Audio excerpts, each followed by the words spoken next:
परमात्मा तो यहां तक कहते हैं तेरे ब्रह्मा विष्णु इसी बोल में मेरे साथ दो भाई मैंने सब जग बोलिया पाया, किसी को यथार्थ ज्ञान नहीं था। इसी बोल में ब्रह्मा बोला जिसने चारों वेद सरसाया, और वेद पढ़ के पंडित बोला वो मर्म भेद नहीं पाया। इसी भूल में विष्णु बोला जिन्हें वैष्णो धर्म चलाया, और तीर्थ व्रत का बांध महात्म बहुविध जीव भरमाया। इसी भूल में शंकर भूला जिन भिक्षुक पंथ चलाया, और सिर पर जटा हाथ में खप्पर घर घर अलख जगाया। अब यह बात कबीर जी की वाणी 600 साल पहले कोई पढ़र सुने तो पत्थर मारे सिर में, ने कहा अच्छा तू भी ब्रह्मा विष्णु महेश को भी कहता है, उनको भी ज्ञान नहीं था, वो भी तत्व ज्ञान से अपरिचित थे। या थी तो सच्ची न्योकी ने जो भगवान ने लिखी थी पर हम पहचान नहीं सके। हम लाल चैनलों के ऊपर भी परमात्मा दया करते जा रहे हैं, हो सकता है को भी रजा का बख्श दें, अपनी पुण्यात्माओं के पास ये पहुंचेंगी और एकदम वो फड़क कर जागेंगे। तो उसमें ये कंसेप्ट साथ क्लियर नहीं होगा तो श्रोता एकदम विचलित हो जाएगा और हो सकता है टीवी ऑफ कर दे। इसके लिए ये देवी भागवत फिर से सहयोग लेंगे देवी भागवत का कि ब्रह्मा विष्णु महेश और सतयुग के ब्राह्मण, यानी जब सतयुग के ब्राह्मण में ज्ञान नहीं तो कलयुग वाला ने कितना होगा अंडरस्टूड, तो वो भी अज्ञानी थे, वे वेद ज्ञान से अपरिचित थे। ये देखिएगा श्रीमद् देवी भागवत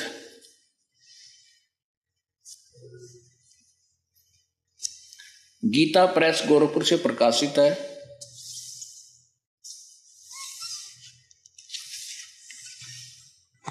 संपादक हनुमान प्रसाद पोदार, चिमनलाल गोस्वामी।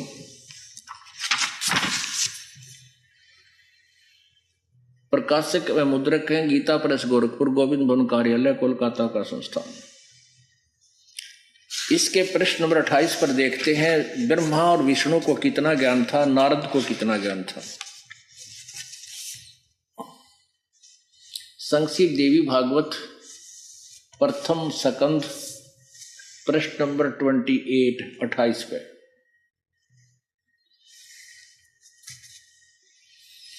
नारद जी ने कहा महाभाग व्यास जी, तुम इस विषय में जो पूछ रहे हो ठीक यही प्रश्न मेरे पिताजी ने भगवान श्री हरि से किया था।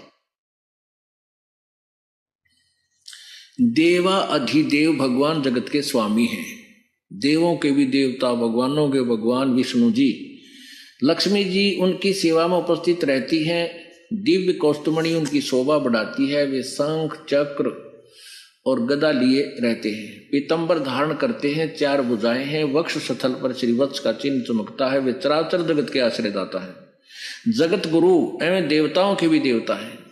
ऐसे जगत प्रभु भगवान श्री हरि महान तप कर रहे थे, उनकी समाधि लगी थी। यह देखकर मेरे पिता ब्रह्मा जी को बड़ा आश्चर्य हुआ। अतः उन्होंने उनसे जानने की इच्छा प्रकट की। ब्रह्मा जी ने पूछा, प्रभु आप देवताओं के अध्यक्ष, जगत के स्वामी, भूत भविष्य एवं वर्तमान सभी जीवों के एकमात्र शासक हैं, भगवान फिर आप क्यों तपस्या कर रहे हैं और किस देवता की आराधना में ध्यान मगन है? मुझे असीम आश्चर्य तो ये हो रहा है कि आप देवेश्वर एवं सारे संसार के शासक होते हुए समाधि लगाए बैठे हैं। ब्रह्मा जी के विनीत वचन सुनकर भगवान श्री हरि उनसे कहने लगे, ब्रह्मन सावधान होकर सुनो, मैं अपने मन का विचार व्यक्त करता हूं। देवता दानव और मानव सब यही जानते हैं कि तुम सृष्टि करते हो, मैं पालन करता हूं और संकर संहार किया करते हैं। किंतु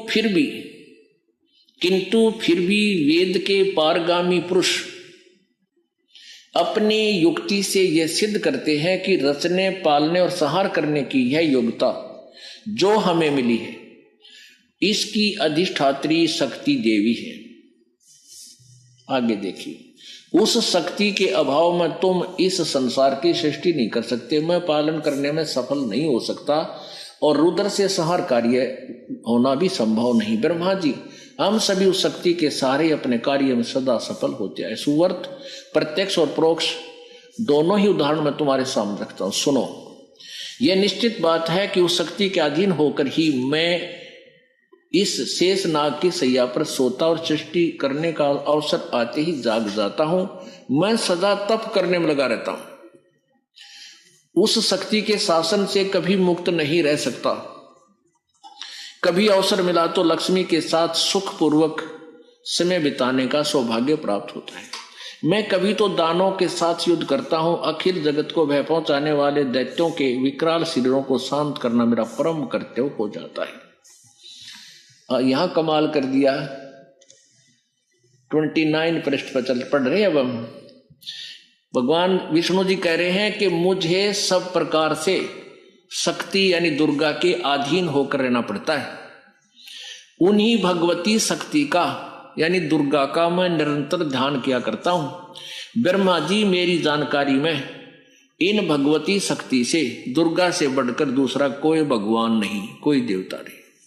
आलिया ओड एंड भगवान श्री विष्णु जी के ज्ञान का ये कह रहे हैं कि मैं दुर्गा तो ऊपर कोई देवता नहीं मानता, इससे ऊपर कोई भगवान ना को नहीं। मैं तो इससे का ध्यान करता हूं और हमेशा हठ योग तप करता रहता।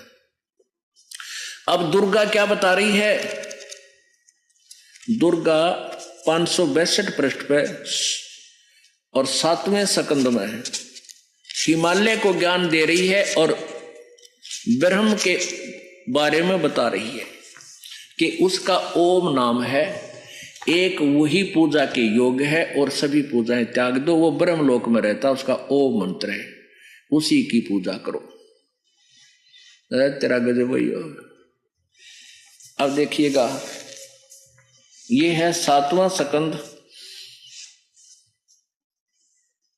7वां सकंद संक्षिप्त देवी भागवत 562 पृष्ठ हम यहां से पढ़ेंगे। देवी के द्वारा हिमालय राजा को ज्ञानोपदेश, ब्रह्म स्वरूप का वर्णन। श्री देवी कहने लगी पर्वतराज कि देवी ने पहले तो अपनी पूजा के बारे में बताया, मेरी पूजा करे तो मैं इतना लाभ दे सकती हूं और मेरा ऐसी साधना करे। फिर कहती है उस ब्रह्म का क्या स्वरूप है यह बतलाया जाता है, जो प्रकाश रूप सबके अत्यंत समीप में स्थित, हृदय रूप गुहा में स्थित होने के कारण गुहातर नाम से प्रसिद्ध और महान पद अर्थात परम प्राप्य है। वह समस्त प्रजा के ज्ञान से परे है, उस किसी की बुद्धि में आने वाला नहीं है, ऐसा तुम जानो। वह परम सत्य, हम अब थोड़ा सा शॉर्ट में चलते हैं। परम सत्य और अमृत अविनाशी तत्व है। सौम्य उस वेदने योग लक्ष्य का तुम वेदन करो, मन लगाकर उसमें तन्मय हो जाओ। सौम्य उपनिषद में कथित महान अस्त्र रूप धनुष लेकर उस पर उपासना द्वारा तीक्ष्ण किया हुआ बाण संधान करो और भावनागुत चित्त के द्वारा भाव अनुगत चित्त के द्वारा उस बाण को खींचकर उस अक्षर रूप ब्रह्म को लक्ष्य बनाकर वेदन करो। पर ओम तो उसका धनुष है, जीवात्मा बाण है और ब्रह्म को लक्ष्य कहा जाता है। आगे देखो, उस एकमात्र परमात्मा को ही जाने, दूसरी सब बातें छोड़ दे। किसी की पूजा मत करो, केवल एक ब्रह्म की पूजा करो। यही अमृत रूप परमात्मा के पास पहुंचने का पुल है। संसार समुद्र से पार होकर अमृत स्वरूप परमात्मा को प्राप्त करने का यही सुलभ साधन है। जिस प्रकार रथ के चक्र में आरे लगे होते हैं, इसी प्रकार शरीर की संपूर्ण नाड़ियां हृदय में स्थित हैं। उस हृदय में वही विविध रूप में प्रकट होने वाला परब्रह्म संचन करता, अंतर्यामी रूप से वर्तमान रहता है। उस आत्मा का ओम के जप के साथ ध्यान करो। इससे अज्ञान में अंधकार से परे, सर्वथा परे, संसार समुद्र से पार जो ब्रह्म है उसको पा जाओगे, तुम्हारा कल्याण हो। और वो कहाँ रहता है? 563 पृष्ठ पे 7वें सकंद में, ये 7वां सकंद है। वह सबका आत्मा ब्रह्म लोक दिव्य रूप दिव्य आकाश में रहता है, स्थित है, वहां बैठा है। अच्छा, एक वो ब्राह्मण वाला और रह गया, और सुनो 414 पृष्ठ पे, इसी पे, इसके 414 पे ये लिखा है कि ब्राह्मण कल सतयुग में ब्राह्मण वेद के बड़े विद्वान थे। छठा अध्याय संक्षिप्त देवी भागवत 414 पृष्ठ पे। जन्मेजय ने पूछा, महाभाग किस युग में कैसा धर्म का स्वरूप है, इस संपूर्ण विषय को विशेष रूप से बताने की कृपा कीजिए। व्यास जी बोले, जन्मेजय को बता रहे हैं व्यास, वेद व्यास जी तो राइटर ऑफ द पुराण, पुराणों का लेखक।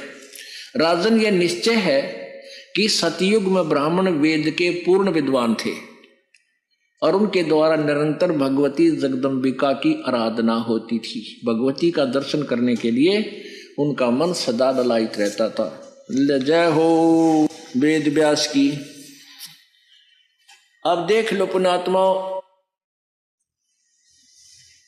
हाथों हाथ सच्चाई मिलेगी आपको, हाथों हाथ। दासगिरी उधार नहीं है, सौदा रोकम रोक, रोकम माने नगदा नगदी।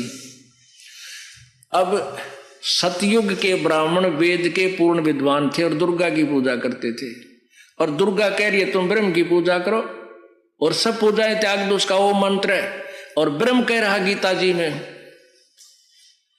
उस 18वें अध्याय के 62वें श्लोक में कहा कि अर्जुन तू सर्वभाव से उस परमेश्वर की शरण में जा जिसकी कृपा से तू परम शांति और शाश्वत स्थान में को प्राप्त होगा। उसके विषय में बताया है 8वें अध्याय के 3रे श्लोक में कि वो परम अक्षर ब्रह्म है। गीता जी अध्याय नंबर 8 के श्लोक नंबर 13 में गीता ज्ञानदाता कहता है, मेरा एक वो मंत्र है, मुझ ब्रह्म का केवल एक वो मंत्र है, इसका अंतिम श्वास तक सुमन करता हुआ जो जाता है वो मुझे प्राप्त होता है, मेरे वाली गति से को प्राप्त होता है। अपनी गति को 7वें अध्याय के 18वें श्लोक में कहता है वो तो अनुत्तम है, अश्रेष्ठ है, क्योंकि 4थे अध्याय के 5वें और 9वें श्लोक में कहा कि मेरे और तेरे अर्जुन बहुत जन्म हो चुके हैं, यानी जन्म मृत्यु मेरी भी होती है तेरी भी होती है, हम पूर्ण मोक्षदायक, पूर्ण मोक्ष प्राप्त नहीं है। और फिर बताया कि उस परमात्मा तत्वदर्शी संत की खोज कर 4थे अध्याय के 34वें श्लोक में, और उसकी पहचान 15वें अध्याय के प्रथम श्लोक में बताई है। फिर बताया 15वें अध्याय के 4थे श्लोक में कि जब तुझे तत्वदर्शी संत प्राप्त हो जावे उसके पश्चात उस परमेश्वर के परम पद की खोज करनी चाहिए, जहां जाने के बाद लौटकर फिर संसार में प्राणी कभी नहीं आता, उसका कभी जन्म मृत्यु नहीं होता, और जिसने सारे ब्रह्मांडों की रचना की है, और मैं भी उसी की शरण हूं। इसलिए 18वें अध्याय के 62वें श्लोक में कहा कि अर्जुन तू सर्वभाव से उस परम अक्षर ब्रह्म, उस पूर्ण परमात्मा की शरण में जा, परमेश्वर की शरण में जा, जिसकी कृपा से तू परम शांति और शाश्वत स्थान यानी सनातन परम धाम यानी सतलोक को प्राप्त होगा। अब पुण्यात्माओं, परमात्मा यही कहा करते, धर्मदास ये जग बोराना, कोई न जाने पद निर्वाणा। परमेश्वर के इस एक सेंटेंस को सिद्ध करने के लिए, सत्य को सत्य सिद्ध करने के लिए, परमात्मा को परमात्मा सिद्ध करने के लिए इस दास ने इतना अड़ंगा हटाना पड़ता है जो इन अज्ञानियों ने ठोक दिया आपके अंतःकरण में। उसके लिए रेगमार, अपने सदग्रंथ रेगमार का काम करते हैं। ये रह रहकर आपको दिखाए जाते हैं सदग्रंथ गीता जी, पुराण, वेद, ताकि आपके अंतःकरण में जमा वो अज्ञान का मैल साफ हो जाए और फिर ये ओरिजिनल पेंट आपके ऊपर स्प्रिंकल कर दूं, यानी ऐसा जचा दिया फुहारा ला के फिर नहीं उतरे कदे। तो ये क्या बताते हैं, धर्मदास ये जग बोराना, कोई न जाने पद निर्वाण। ओह, परमात्मा अपनी प्यारी आत्मा को आपने ऋग्वेद मंडल नंबर 9 सूक्त नंबर 86 के श्लोक नंबर 26-27 में और सूक्त नंबर 82 के ऋग्वेद मंडल नंबर 9 सूक्त नंबर 82 के 1, 2, 3 मंत्र में